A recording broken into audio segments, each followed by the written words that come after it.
बे समाव रायजो बड'लेण्ड नायगिरि रायजो राजा नोंथांमोननिसिम आंनि अननाय खुलुमनायखौ जासिहरग्रोबाय। बे समाव जोंनि गेजेराव दङ सासे जाखांफुनाय लाइमोन, बिथाङानो जाहैबाय उदालगुरि जिल्लानि सानसुमा रामसियारि। नोंथांखौ जोंनि रायजो बड'लेण्डआव स्टुडिअ'आव बरायबाय। दे खुलुमबाय। माथोखौ हमनो हादों जानांगौ। बिथाङा सोरनि गारांजों बिथाङा नैबे समाव आंजों रायलायगोन। दा जों बिथांजों गोबां खोथा सावरायगोन। बे खोथा सावरायनायाव बिथाङा सोरनि रावजों बिथाङा माथो होगोन, नोंथांमोना बेखौ निश्चय बा थारैनो नोंथांमोना नायनो लुबैदों जानो हागौ। दासान्दि राजखान्थियारि थासारियाव गोबां दोहौ नुनो मोनदों बिपिएफनि, बिजेपिनि आरो इउपिपिएल बा गुबुन गुबुन राजखान्थि हान्जाफोरनि। बे समाव बिपिएफनि फ्राय जिहेतु नोंथाङा मोनसे बिबुंथि लाखिदोंमोन खौरां बिजोङाव बे फोसावदिं मेलाव बाहागो लानो थाखाय हेलिकप्टार दासान्दि रायलायखाबाय होनदों। नोंथाङा मा फोरमायगोन, बेखौ नोंनि रावजों मा फोरमायगोन? हेलिकप्टारा एबार गंसे बिरगोन, बे थावखौल' सोनांगौ। ओमफ्राय गभर्नमेन्ट फैयोबा माखासे बे फैसाखौ भाराखौ जों हरगोन। जायखुनजाया बे कड अफ कन्डाक्ट नांनायनि साननैसो उनाव बे हेलिकप्टारा बे गासै बिटिसियावनो माने बिरजोबगोन। बे थावल' सोनांगौ, बाखि। खोनाबाय नोंथांमोना। बिटिसिनि बारग' गाहाय मावफुं सोद्रोमा हाग्रामा महिलारि बिथांनि गारांजों बिथाङा बे समाव फिननायखौ होदों। थारैनो नोंथांमोना बे गारांखौ नोंथांमोना खोनादों जानांगौ। दासान्दि गोबां खौरां बिजोङाव बे बाथ्राखौ आगुनि गाहाय हाग्रामा महिलारि बिथाङा फोरमायदोंमोन। दा नैबे समाव आरो मोनथिनो नाजाबावगोन बिथांनि गारांजोंनो। दा बे समाव बिपिएफआ उननि समाव 2025 मायथाइनि बिटिसि बिसायख'थियाव जुदि देरहायोब्ला नोंथांमोना बेहाय इभिक्सनखौ खालामगोन नामा? बे इभिक्सन खालामनाय खोथाखौ आंनाव दासोलै। बेखौ प्रमद बर'आसो मिथिगौ। प्रमद बर'आ जिहेतु दायो बिजेपिजों ज' जानानै गभर्नमेन्ट सालायाखै होमबा, इभिक्सनखौ खालाया प्रमद बर'आसो मिथिगौ दायो। खिन्थु सरकाराव जों फैयोब्ला जों इभिक्सन खालाया। बे 2000 जेब्लानिफ्राय बिटिसि सुक्ति जादों बै समनिफ्राय जायफोर दङ बैसोरनो थानो मोनगोन। जोङो हानि माने फाट्टासो होनो नागिरबावदों, जों इभिक्सन खालाया, मिथिबाय? नोंथांमोना फैगोन समाव खेमथायाव थागोन ना थाया गावनो? मानो थाया जानांगौ खेमथायावलाय? बे गभर्नमेन्टआ जोंनो दाखागोन दा, जोंनो दागोन। नायल' मेजरिटिखौ जोंनो मोनगोन। बे फाग्ला बिदिजों जायो। बे जानला मानला बे पावाराव फैया मायाव फैया बे जानला मानला होनबाय थाबा जाया। रायजोआ जोंजोंसो दंलै, रायजोआ दाबो खौसे। बे एकदम जानला मानला निउस मिडियायाव बिपिएफआ फैला माला बायदिसिना बेवखिथा गासिबो नंखाय। सरकारखौ जों दागोन, पावाराव फैनि खोथायानो गैया। जाबा अखिल गगৈ बिथाङा जुदि नैबे बिटिसिआव हाबसनफैयोब्ला बा बिथांनि दोलोखौ गोख्रों खालामफैयोबा नोंथांमोनखौ गोहोम खोख्लैनो नामा? बे जाम्बा बे अखिला बे आफारासा बे बाहाय फैनाय मा मोननांगौ बेलाय? जाम्बा बे आंनाव सोङाबा बे केम्पेइन खालामनो हायो, जानला मानला। जाम्बा बे जेबो प्रमाण गैया। बे जाम्बा बे बिटिसिआव बेहा फिल्ड गैया। बे आफाराव थाबालाय मा जादों? आंनाव सोङाखै बे दाबो, फन हराखै बियो। जाया बेनि केम्पेइना। गोबां माहारियारि आफादफोरा बिपिएफ बा इउपिपिएल एबा जोंनि रिजनेल माखासे पार्टी आनसलिक पार्टीफोरखौ खौसेथि जानायनि बाथ्रा बुंगासिनो दं। बे बेलायाव बिपिएफनिफ्राय मा फोरमायगोन? खौसेथि जागोन ना जाया नोंथांमोना?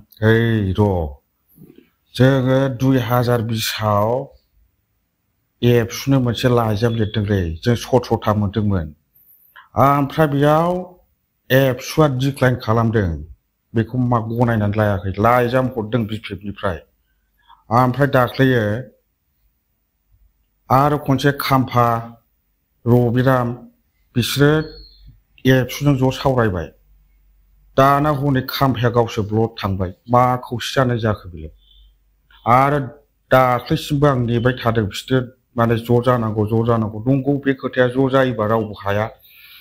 दा ओमफ्राय हनै ज' जानांगौ बे निउस मिडियायाव बुंबाय थाबाल' जायाना बेखौ खागजै कलमै मोजाङै जिरायनानै रायलायनानै मोनसे परिबेसबो बानायनांगोनब्रा बे निउस मिडियायाव बुंलाबायनानै जाया मिथिबाय दा खौसेखौथ' आंबो लुबैयो दा नेयोसो नेयो गैयाबा पार्टियाव जों ज' सावरायलायनानै जों 22 जन टिकेटखौ जों डिक्लेयार खालामग्रोनाय जाबाय जों बहुद नेदों नेया नङा मिथिबाय जोंबो खौसेखौ लुबैयो गोबां माथो बिथाङा आगुनि गाहाय हाग्रामा महिलारि बिथांनि दिरुनगासिनो दङ नैबे समाव फंसे बाथ्रा बुंबाय थायो खौरां बिजोङाव जिहेतु BTC नि आगुनि बारग' डेपुटि चिफ खाम्फा बरगयारी बिथाङा आजिखालि अरिजिनेल डुप्लिकेटनि बाथ्रा बुंबाय थायो बेखौ माबायदि बुंगोन नोंथां बे भाषण होनाय समाव बे गग्लस गानदोंना गानाखै टाइ गानदोंना गानाखै कट गोसोम गानदोंना गानाखै जुदि गानाखैब्ला बेयो डुप्लिकेट खाम्फा जुदि गानदोंबासो अरिजिनेल खाम्फा गानाखैबा बे डुप्लिकेट गग्लस नेकटाइ कट गानदोंबासो बेयो अरिजिनेल खाम्फा बे जाहा थाहा बखिबा जानाय नङा निउस मिडियायाव मिथिबाय दासान्दि बा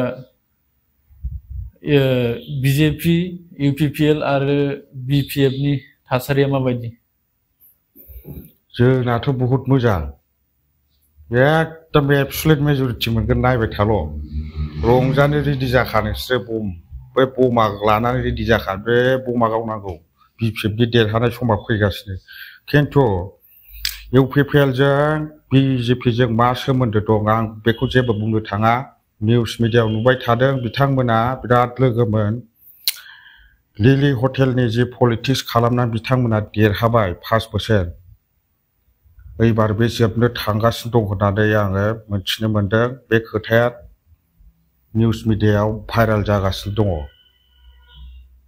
बे समाव बिथांनिफ्राय गोबां माखासे हाग्रामा महिलारि बिथांनि गारांजों नैबे समाव बाथ्रा बिबुंथि लाखिनायखौ नोंथांमोना नुगासिनो दं आरो माखासे बिथांखौ लाखिहोबावगोन जिहेतु बिथांनि माथोआ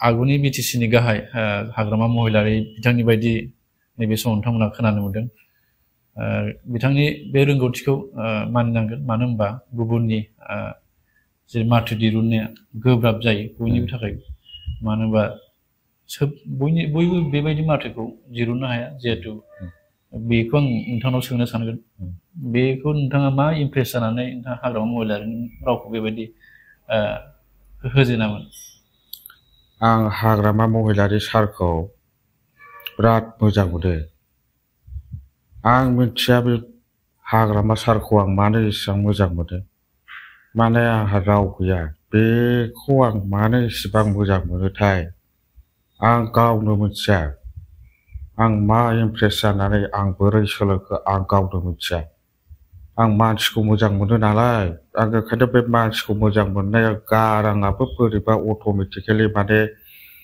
जाबा दा जा आङो रायलायसाबबायो आरो बे हाग्रामा महिलारि बिथांनि गाराङाव गोजोननाय थाबाय बिथांनिसिम बे समाव गोबां बेबायदिनो आगुनि बारग' BTC नि चिफ हाग्रामा महिलारिनि माथोजों बिथाङा बिबुंथि लाखिलांबाय बे समाव गोजोननाय थाबाय नोंथांनिसिम बे समाव रायजो बड'लेण्ड स्टुडिय'आव फैनानै माखासे नोंथांनि रोंगौथिखौ दिन्थिनायनि थाखाय दा रायजोफोरनिफ्राय बेखिनिखौनो दिन्थिनानै बे समाव जों बिदाय लाबाय गोजोन्थों गोजोन्थों दे